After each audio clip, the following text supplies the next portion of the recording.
Lors de la recherche du domaine d'une fonction, il faut se rappeler qu'il y a deux opérations qui sont interdites. Premièrement, la division par zéro.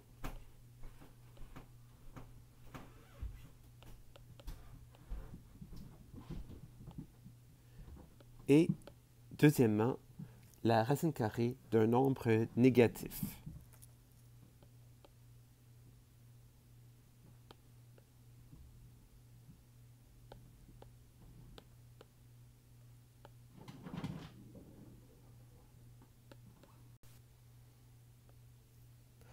Il en existe une troisième, qui est liée au logarithme, mais à ce moment-ci du cours de calcul différentiel, nous nous limiterons à ces deux premières contraintes.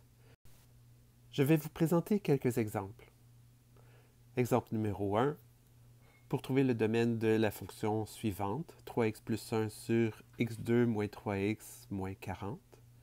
Ici, bien, j'ai une division. Il faut donc en bas, au dénominateur, il ne faut pas que ça soit égal à 0. C'est-à-dire que le domaine, ça va être l'ensemble des valeurs de x, pour lequel x2 moins 3x moins 40 ne sera pas égal à 0. Je pourrais utiliser ici la formule quadratique. Ici, la méthode somme-produit fonctionne aussi. Je peux factoriser en x moins 8, x plus 5 différent de 0. C'est-à-dire qu'il faudra que x moins 8 ne soit pas 0 et x plus 5 ne soit pas 0. X doit être différent de 8 et x différent de moins 5. Toutes les autres valeurs feront partie du domaine. C'est-à-dire que le domaine de f, ici, ce sera tous les réels, sauf moins 5 et 8. Pour le second exemple, j'ai ici affaire à une racine carrée. Le domaine, en fait, sera constitué des valeurs, les valeurs de x pour lesquelles 3 moins 2x va être positif ou nul, plus grand ou égal à 0, autrement dit. Je vais résoudre cette inéquation et l'ensemble solution va me donner le domaine. Donc ça, c'est équivalent à dire moins 2x plus grand ou égal à moins 3. Si je divise par moins 2 ici, il ne faut pas que j'oublie de changer le sens de mon inéquation. Moins 3 sur moins 2, 3 demi. Donc le domaine, c'est toutes les valeurs de x qui sont plus petites ou égales à 3 demi. On va le noter de la façon suivante, avec les intervalles. Le domaine va de moins l'infini à 3 demi. L'intervalle est ouvert du côté de moins l'infini et il est fermé du côté de 3 demi. Autrement dit, 3 demi fait partie du domaine ici. Si je remplace x par 3 demi dans la fonction de départ, j'obtiens racine de 0 qui existe, qui est 0. Je n'ai pas de problème pour 3 demi. Il y a des fonctions qui combinent à la fois la division et la racine. C'est ce que je vais vous présenter dans les deux exemples suivants. Par exemple, ici, troisième exemple, 3 divisé par la racine de 2x plus 1.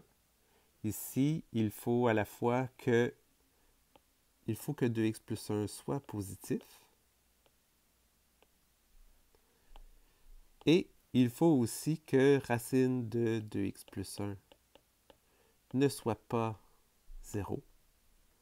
Autrement dit, il faut que 2x plus 1 soit différent de 0 à la fois. Et donc, si pour être à la fois plus grand ou égal à 0, mais pas 0, on peut résumer ça par l'inéquation 2x plus 1 plus grand que 0. Je vais résoudre cette inéquation. On a 2x plus grand que moins 1. X plus grand que moins 1 demi. En conséquence, le domaine va de moins 1 demi à l'infini. Mais ici, moins 1 demi ne peut faire partie du domaine parce que c'est la valeur où on divise par 0. C'est pourquoi on va l'exclure de l'intervalle avec un crochet qui tourne le dos à moins 1 demi. Il existe plusieurs façons de combiner les racines avec la division. En voici une seconde. Ici, on a les contraintes qui sont liées à la racine et les contraintes qui sont liées à l'impossibilité de diviser par 0 qui sont complètement différentes. Ici, il faudra que x plus 9 soit plus grand ou égal à 0 et que 3 moins x ne soit pas 0. Si je résous d'abord l'inéquation, il faut que x soit plus grand ou égal à moins 9. Et il faut aussi que x soit différent de 3. Ce qui veut dire que, en fait, ici le domaine, je pourrais le noter de la façon suivante. D'abord, sous la forme d'un intervalle, à cause de l'inéquation. J'ai l'intervalle de moins 9 à l'infini. Moins 9 fait partie de l'intervalle. Mais parmi ces valeurs, je dois exclure le 3. Donc, sauf 3. Bon, il y aurait une autre façon de noter le même domaine. On pourrait aussi dire que c'est l'intervalle de moins 9 à 3. 3, on l'exclut, puisqu'il ne fait pas partie du domaine. Union avec l'intervalle qui commence tout de suite après 3 jusqu'à l'infini. C'est une notation qui est tout à fait équivalente à la première que j'ai faite.